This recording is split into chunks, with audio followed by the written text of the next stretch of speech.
আসসালামু আলাইকুম। আমি এখন ঢাকা মোহাম্মদপুর বছিলা গার্ডেন সিটিতে আছি। এখানে অসাধারণ একটি রাস্তা হয়েছে। সেই রাস্তাটি আপনাদেরকে আমি দেখাচ্ছি। রাস্তাটি মূলত বুড়িগঙ্গা নদীর উপর দিয়ে হয়েছে। গাবতলী থেকে বছিলা ব্রিজ পর্যন্ত এবং বছিলা ব্রিজের পর থেকে সদরঘাট পর্যন্ত এই ধরনের রাস্তা রয়েছে। তো অসাধারণ এই রাস্তাটি আপনাদেরকে আমি দেখাচ্ছি। আমি এখন রাস্তাটির উপর দিয়ে গাবতলীর দিকে হাঁটতেছি। অসাধারণ এই রাস্তাটি গাবতলীর দিকে চলে যাচ্ছে। খুব সুচারুরূপে অত্যন্ত সুন্দরভাবে রাস্তাটি তৈরি হয়েছে। রাস্তার পথে পথে কিছু নদীর সীমানা পিলার দেওয়া হয়েছে এবং সেগুলোর মধ্যে পিলারের একটি নাম্বারও রয়েছে। এটা হলো কাটাসুর পিলার নং ৭১ তুরাগ নদী। তুরাগ নদী সম্পর্কে আপনাদেরকে সামান্য কিছু তথ্য দিচ্ছি। তুরাগ নদী উৎপত্তি লাভ করেছে গাজীপুর জেলার কালিয়াকৈর উপজেলায় প্রবহমান বংশী নদ থেকে। এটি দৈর্ঘ্য প্রায় ৭১ কিলোমিটার এবং প্রস্থ অর্থাৎ গড় প্রস্থ হল ৮২ মিটার। নদীটি গাজীপুর, কালিয়াকৈর, জয়দেবপুরের মির্জাপুর থেকে সাভার ও মিরপুর হয়ে শেষ পর্যন্ত মিরপুর মোহনার কাছ দিয়ে বুড়িগঙ্গার সাথে মিলিত হয়েছে।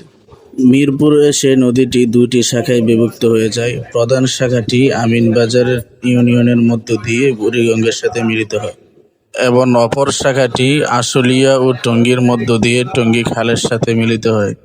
আমি এখন অত্যন্ত সুন্দর একটি ব্রিজের মধ্যে এসে উঠেছি। এই ধরনের ব্রিজ এই রাস্তার মধ্যে অনেক জায়গার মধ্যেই রয়েছে। দেখতে বেশ সুন্দর ব্রিজটি। একটি আসার রাস্তা এবং একটি যাওয়ার রাস্তা। অত্যন্ত সুন্দর একটি ব্রিজ। নদীটি অত্যন্ত শান্ত এবং নিবিড়। যেহেতু এখন বর্ষাকাল চলতেছে, পানি ভরপুর নদীতে এবং বৃষ্টিও চলছে, তো সেজন্য নদীর মনে হচ্ছে যে নদীটা তার প্রাণ ফিরে পেয়েছে। ওয়ালে দাঁড়ানো তিনটা ছেলে খুবই কিউট এবং তিনটাই মাদ্রাসায় পড়ে। আমি এখন নদীর পথ ধরে বছিলা ব্রিজের দিকে যাচ্ছি। ওই যে দূরে দেখেন কাকের মেলা হচ্ছে। এখানে একটু কাছে গিয়ে দেখবো কাকের মেলাগুলো কিসের কারণে। আমি আসার সাথে সাথেই কাকগুলো উড়ে গেল। আমি নিচে তাকিয়ে দেখি হতবাক হয়ে গেলাম। নিচে এই কি অবস্থা! আমরা আসলে মানুষ হব কবে? এত সুন্দর একটি রাস্তা, এই রাস্তার পাশে বুড়িগঙ্গা নদীটি, তুরাগ নদীটি এখানে আছে। এই রাস্তার মধ্যে এতগুলা মুরগির ময়লা ফেলে দিয়েছে। পুরা নদীটা এবং ব্রিজটা পর্যন্ত নষ্ট হয়ে গেছে। বছিলার এই সামনের জায়গাটিতে একটি ৪০ ফিটের রাস্তা আছে, যেটা সরাসরি মোহাম্মদপুর থেকে এখানে আসছে। ওই রাস্তার শেষ মাথায় একটি নৌকা ঘাট রয়েছে। এই নৌকা ঘাট দিয়ে নদীর অপর প্রান্তে যাওয়া যায়। তো আমি আপনাদেরকে নৌকা ঘাটটি একটু দেখাচ্ছি।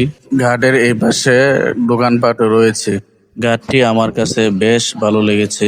ঘাটের দুই পাশে নৌকা দাঁড়িয়ে আছে, যাত্রীদের জন্য সবাই অপেক্ষা করছে। অত্যন্ত সুন্দর লাগছে ঘাটের মধ্যে দাঁড়ানো নৌকাগুলো। এখন বর্ষাকাল থাকার কারণে এবং প্রচুর পরিমাণ বৃষ্টিপাত হওয়ার কারণে নদীর পানিগুলো খুবই স্বচ্ছ দেখাচ্ছে এবং নদী যেন যৌবন ফিরে পেয়েছে। কিন্তু সারা বছর নদীর পানি এমন থাকে না। পুরা ঢাকার পানিগুলো বুড়িগঙ্গা এবং তুরাগ নদীর মধ্যে এসে পড়ে এবং পানিগুলো অত্যন্ত কালো হয়ে যায় এবং দুর্গন্ধযুক্ত হয়ে যায়। ওই যে দূরে দেখা যাচ্ছে একটি দ্বীপের মতো করে। মূলত এই পুরা জায়গাটাই মাটিতে ভরপুর ছিল অবৈধভাবে, সম্ভবত অবৈধভাবে নদী থেকে দখল করে নদীর উপর ভরাট করা হয়েছিল। কিন্তু পরবর্তীতে আবার সে অবৈধ দখল উচ্ছেদ করে নদীটিকে আবার ফিরিয়ে আনা হয়েছে। তো এটা এখন মাঝখানে একটা দ্বীপের মতো রাখা হয়েছে। জানি না এটা কী জন্য, হয়তোবা এটা সৌন্দর্যের জন্য হতে পারে। এখানে অসাধারণ কিছু কথা লেখা আছে। শিয়াল চায় মুরগির স্বাধীনতা আর লম্পটরা চায় নারীর স্বাধীনতা, দুইটাই সমান। নারী যত স্বাধীন তত এখানেও কিছু লেখা আছে। নারী কোনো পণ্য নয়, নারী নিয়ে ব্যবসা নয়। বোন, পর্দাহীন আর কতদিন? অবৈধ সম্পর্ককে না বলুন। তুমি মুসলিমা অথচ পর্দা চাও না, এটা কিভাবে সম্ভব? আমার নবী আমার আইডল। আমি এখন বছিলা ব্রিজের দিকে এগিয়ে যাচ্ছি। খুব কাছেই ব্রিজ রয়েছে আর দ্বীপটির মাঝখানে চলে আসছে। নদীর এই পাশটা দেখুন, অত্যন্ত সুন্দর লাগছে। নদীর ওপারে ইটের ভাটা রয়েছে, এদিকটা দ্বীপের শেষ মাথা। ব্রিজের উপর ছোট ছোট ছেলেমেয়েরা খুব সুন্দর করে খেলা করছে।